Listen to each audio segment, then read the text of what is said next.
You're listening to Workplace Perspective, an employment law podcast raising the bar at workplaces everywhere.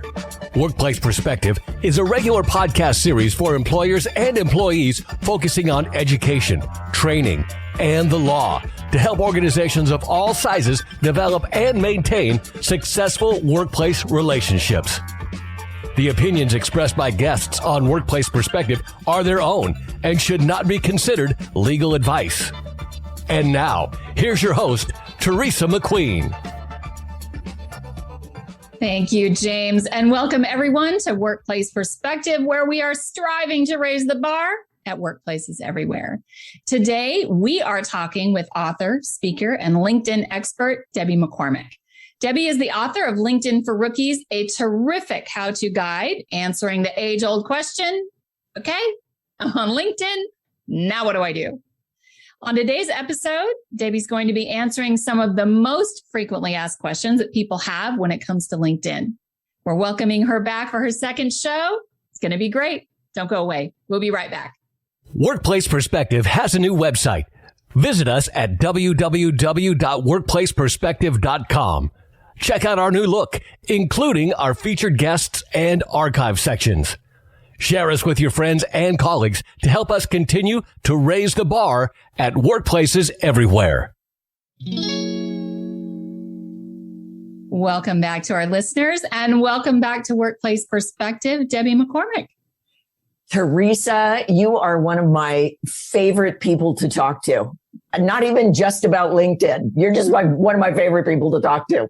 But I love talking to you and your listeners about LinkedIn because even though your listeners might be business owners or employees, it's always important to have a solid professional presence on LinkedIn because you never know when you're going to need it. You know, it's like your Wikipedia page, and you never know when you're going to need to impress somebody. So it needs to be there. It needs to be good. I'd be impressed if you had. Do you have a Wikipedia page? I will when I'm a famous mogul. I'll text you when that happens. No, that would be darn impressive, I got to tell you. But no, I couldn't agree more. I love talking with you as well. Thank you. And I couldn't agree more about the LinkedIn presence because I know more people who found their jobs through LinkedIn. It's just a great showcase for who you are and a great recruiting tool for employers. So I think it's super important, like you said, to have a really professional, really good presence on LinkedIn. So I think we're going to help a lot of people out by talking about these frequently asked questions because I think everybody's got the same ideas about this and can use the clarification. But before we get too far down the road, I want you to just tell our listeners just a little bit about who you are and what you do. Okay. My zone of joy regarding LinkedIn is speaking and training. Podcasts are like my favorite thing to do, but my favorite thing to do is live to a group is so much fun. You mentioned, thank you, that I'm an author of the LinkedIn Manual for Rookies, and that walks you through 1 to done on how to write a profile. And then my company, I have a team of copywriters who are at the ready.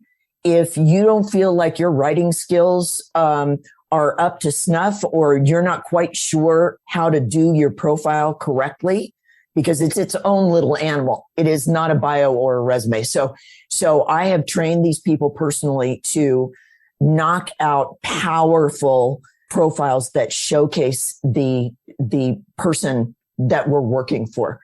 So speaking, training, and writing profiles, that's my jam. All right. And you're very good at it. I told you, I love the book. When Debbie was on the show before, she shared with us how to create a magnetic LinkedIn profile. So it's go back and listen to that episode. It's awesome. But she came back today to answer some of the most frequently asked questions when it comes to engaging on LinkedIn. So let's get to it. One of the most frequently asked questions, and one I ask myself often, how often should I post on LinkedIn and what kinds of posts are the best? let me give you the scary answer first, and then I'll take the scary away. I love it. The best frequency to post is 3 times a week. Now that's a little scary for people at times, right? So start with once a week. Start with once a month. The important thing is to start, to take that first step. And people always ask too, do I post in writing or do I do a video? The best answer I can give you is mix them up.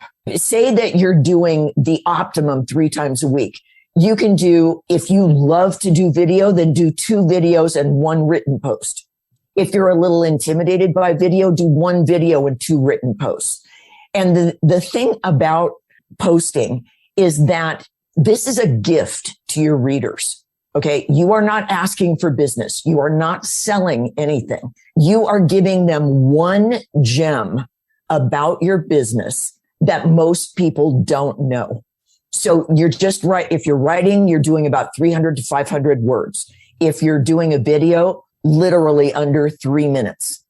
You just explain 1 thing about your business, as I say, that most people don't know. So, for example, 1 thing that I could explain is what keywords are. And I get asked that question a lot because it's kind of jargon, right? I'll just do a quick 2.5 minute video on what keywords are and why they're so important. If you have hesitation about how to do videos, there is a link on inspiredliving.tv, and it's a free how-to on what kind of camera to get, what kind of lighting to use, where do you put your lights, and they give it to you as a gift. I would highly advise looking at that to take some of the scary out of it. Well, I think that's awesome. That up on the episode page. But I want to go back to something you said. So when I first started looking at LinkedIn, probably within not when I first started. So I want to say that. So probably within the last 6 years, 8 years or so, I found some of the most useful information on LinkedIn. Little things like you're saying, just something that, a short article to read that I could take away and actually put into use. Yes. Now it's kind of gotten away from that in that it's changed a bit, I think, but I'd love to hear your thoughts on that. And maybe, I don't know if it's the analytics or whatever it is, but I've seen less and less of that and more promotion. I read something the other day about my industry, right? About lawyers. So every year comes out the super lawyer announcements and the best lawyers in America and the top 20. And someone said, it's like the Oscars. All of a sudden there's all this, talk. And it's true. And it's what you say. I'm like, yeah, it's great. But what else you got? Starting to be more advertising. And I think, even we do it on the show, our page, we're like, check out our episode. We're trying to go back and put more content on our page and through our links and stuff like that. What do you think? Bless you. I have a huge opinion about this. And the show is not an hour and a half. And so I can't, I have a huge opinion about this, and it comes in 2 sections. One is that there's a right way and a wrong way to do things. And there are lots of people on LinkedIn who are doing it the wrong way. And what I mean by that is that you do not sell on LinkedIn. That is not the purpose of LinkedIn. The purpose of LinkedIn is to establish a relationship with someone. And then you take it offline and talk about what you might be able to add to their business life. Okay. So the right way to do it is to, now let me interrupt myself and just take you off the hook here. See, when you're advertising your podcast, it's because you've got a speaker on there whom you think can help the folks. Mm-hmm. You are not asking for money. You are not asking them for anything but their time. So you are not in violation of the McCormick rule, as we call it at my house. Used to be that realtors would get on there and sell their properties. Oh my goodness. My hair would stand on end and turn gray simultaneously. That is not what you do. You give the gift of information. You earn the ask is what Gary Vee calls it. Okay. Give, ask. So you put out these little gems that will help people. And then when the time comes that they need services that you provide, they're going to think of, who do I know that does this?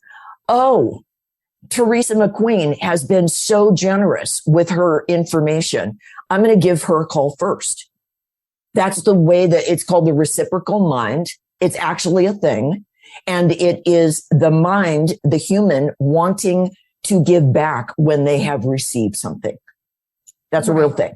So do not beat yourself up about that. You are actually doing a service.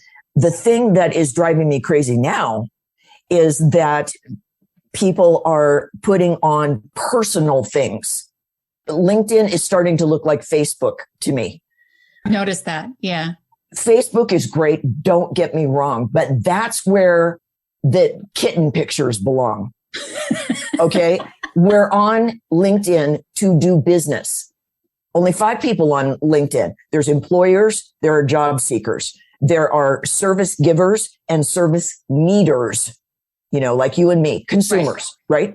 And then there are joint venture folks who are looking for people to pair up with. All right. That's all that's on LinkedIn.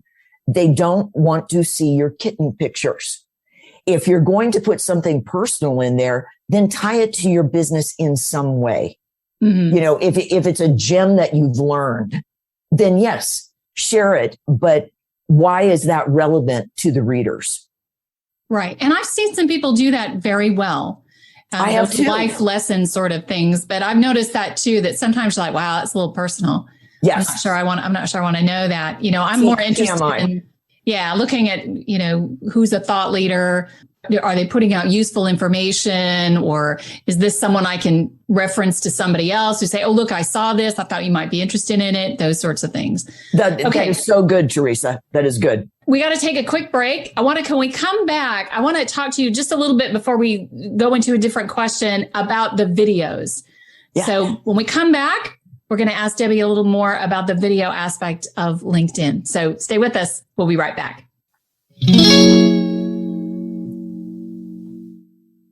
Take a step toward bringing our country and community together. Start a meaningful conversation at lovehasnolabels.com/one-small-step. A message from StoryCorps, Love Has No Labels, and the Ad Council. Hey, listeners, we hope you're enjoying this episode with Debbie McCormick, author of LinkedIn for Rookies, because as a special gift to our listeners, Debbie is offering for a limited time a specialized LinkedIn profile review for free. Debbie has some amazing tips for improving your LinkedIn profile. So continue enjoying this episode, then check out the show notes for details on this super special offer. Welcome back, everyone. We are talking with Debbie McCormick, the author of the book LinkedIn for Rookies, about some of the most frequently asked questions about engaging on LinkedIn.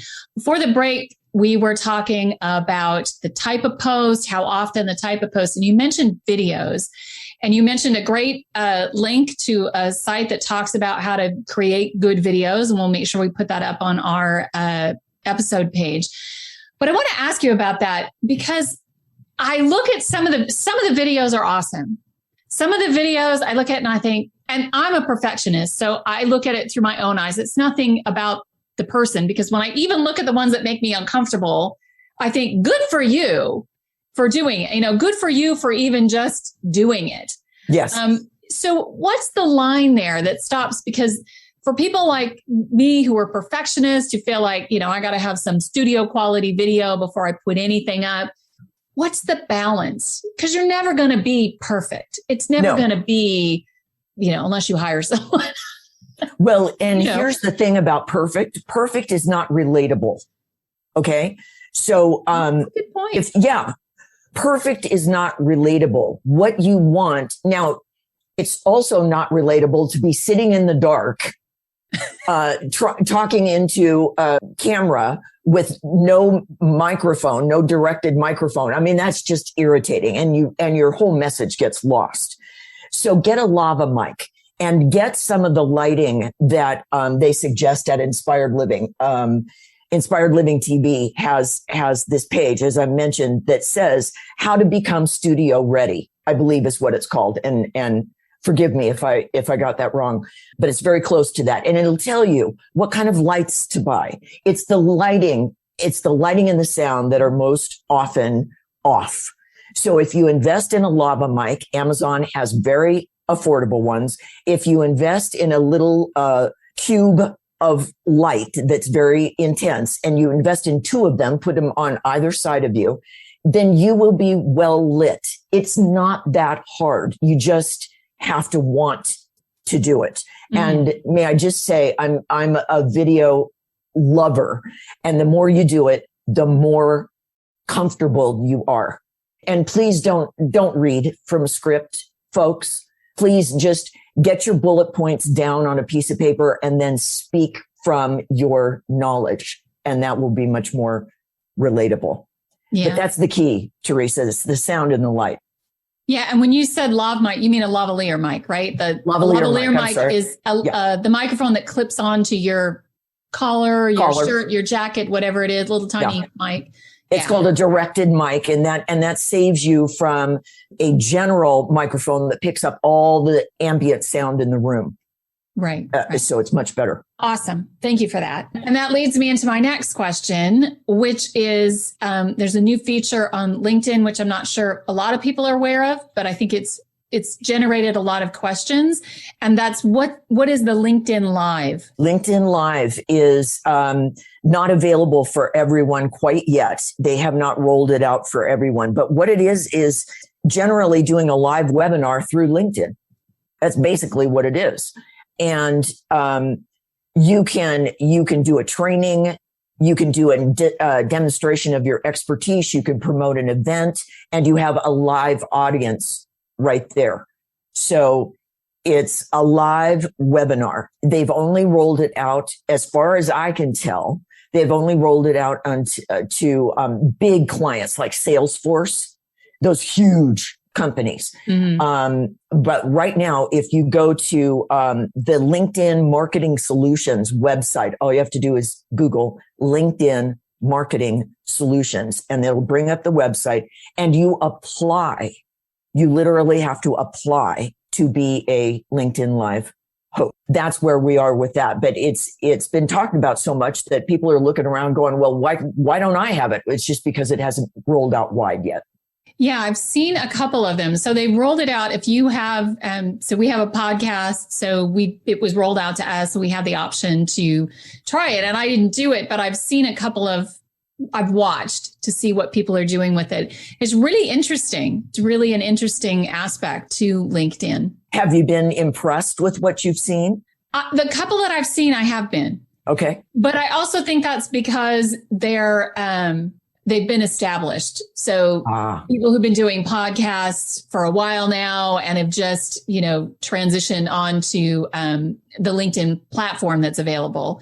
And so they've been very good. And the interesting thing, and this kind of goes back to video too, the Zoom, since we've all been Zooming so intently for the past year, 2 years, what it feels like a century now. Yes. People are much better about the video communication. And so a lot of us that do podcasts, we tried to incorporate, some of us try to incorporate video into the podcast. We've stopped doing that. We kind of went back to just the traditional people listen to podcasts, but a lot of people like that visual aspect. So I think it was pretty easy for those people to then take that into the LinkedIn Live platform. But I can really see where that would be from a business perspective, like with the law firm, when we would want to do webinars or, seminars and anything like that, trainings. You have to go and find a platform to do that. That's right. So, a separate thing where you've got to have an account, it's going to cost you and all that. Is there a cost to the LinkedIn Live? Not that I can tell. They do not make that explicit on the LinkedIn Marketing Solutions page. That is worth investigating should you want to. But I just want to emphasize one more time, folks, video can be intimidating. Just take the first step. If you could see my videos now versus my older videos, right? Everybody's got a learning curve. And if you get your lighting and your sound right, as we just talked about, then you're okay. Just try it and you'll see how fast you become comfortable on it. I don't know, Teresa, do you agree with me that watching a video a lot of times is much more interesting because you've got facial expressions and you've got, right? It's captivating rather than the written word, but you don't want to do videos 100% of the time. I go back to the idea, when I was in college, we learned about the art of teaching or the science of teaching. And you learn that people learn and absorb information in lots of different ways. Yes. Visual, written, reading, oral, all these different things. So I think the more tools you have, and that's what video is really giving everybody, is another tool to try to communicate with those people that you may be missing if all you're doing is writing something out and posting it as a post. Yeah. As an article. As a post. Yeah, as an article. So I agree 100%. I think it's just another tool to be able to communicate with the people that you want to communicate and connect, which you said LinkedIn is all about. Trying to connect with people in a different way. It may resonate differently with someone who might not have noticed you before. Exactly. All right. Well, we're getting the wrap up signal. So in the last few minutes, you've given us all this great information. Do you have any last sort of thoughts or words of wisdom, thoughts for the future for us? Thoughts for the future. Okay. I predict the Yankees are not going to win the World Series. No, I don't think that's what you were talking about. Hey, it's your spotlight, baby. Yeah, really. And I just alienated half your viewers. You're welcome. I would just say, please, folks, whether you're looking for a job, whether you're a business owner, whether you're an entrepreneur, LinkedIn is one of the foundations of your marketing and one of the best ways for people to get to know you. The profile is not a bio and it's not a resume, as I said before. It must be written in a specific way to resonate with LinkedIn's audience. So you can go to Amazon and buy my ebook, The LinkedIn Manual for Rookies. I think it's $4. I'm not going to escape to St. Bart's on the proceeds, but you will get one to done on how to do a good profile. And then you'll be proud, you'll be out there. You'll be proud of what you've put out there on LinkedIn. Thank you so much, Debbie. We didn't even get to all of the questions we have. We're just going to have you come back later. Just going to have to. Thank I'm you available so much. Tomorrow, T. Thank you so much for joining us, sharing all of your expertise with our listeners. We really appreciate it. You can learn more about Debbie by visiting her website at www.debbiemccormick.com. That's DEBBIEMCCORMICK.com. You can also connect with Debbie via our website at workplaceperspective.com. I want to also thank our listeners, My Radio Angels, James and the Knave at Night, and Workplace Perspectives team extraordinaire, our engineer and producer, Paul Roberts, our associate producer, Melissa DeLacy, with music provided by the very talented Stephen Versaloni. Thank you all for joining us on Workplace Perspective. And until next time, keep raising the bar.